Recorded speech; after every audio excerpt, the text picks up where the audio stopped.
Merci beaucoup pour votre présence.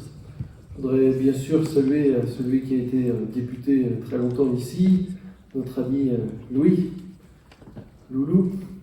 Merci de suivre nos travaux également. Et puis, je vais continuer par Gérard, avec qui nous avons travaillé de nombreuses années, mon cher collègue Gérard.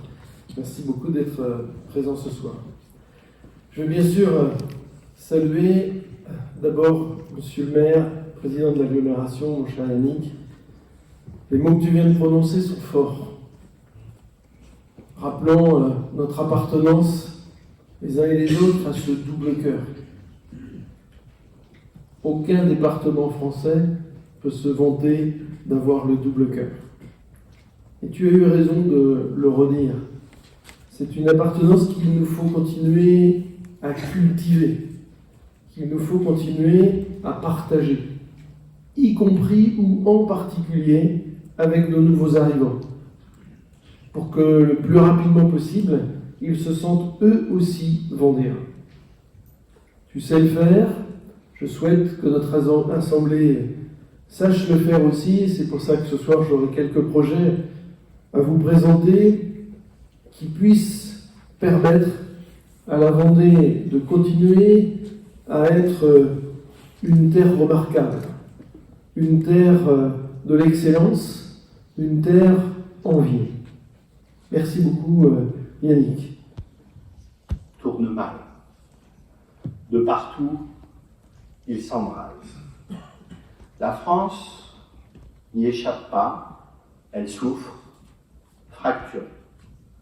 Autour de nous, les grandes villes de l'Ouest prennent à leur tour des airs de Far West.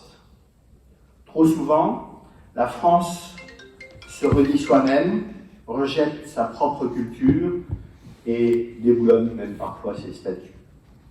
Faut-il désespérer? Non, moins que jamais. Notre responsabilité n'en est que décuplée. Il faut, dans les tempêtes, des points fixes, des phares, des navires solides, des hommes et des femmes à l'esprit vendéen de courage, de résistance et d'aventure. Chacun de nous est appelé à tenir sa place, son rang, sa position, pour le bien de tous. Saint-Exupéry écrivait « Le simple berger lui-même qui veille ses moutons sous les étoiles, s'il prend conscience de son rôle, se découvre plus qu'un berger. Il est une sentinelle. Et chaque sentinelle est responsable de tout l'empire. Ce n'est pas un empire que nous avons, nous, à garder. Ce n'est pas le Haut-Karabakh, notre frère d'Arménie. C'est la Vendée. Pour que son littoral ne se défigure pas de 20 000 pieux éoliens sur les mers. Pour que son art de vivre continue d'être envié, protégé et célébré.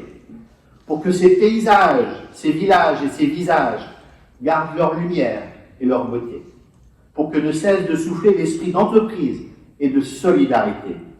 Pour que les Vendéens d'aujourd'hui se sentent ici mieux qu'ailleurs, respectés, protégés, accompagnés, encouragés.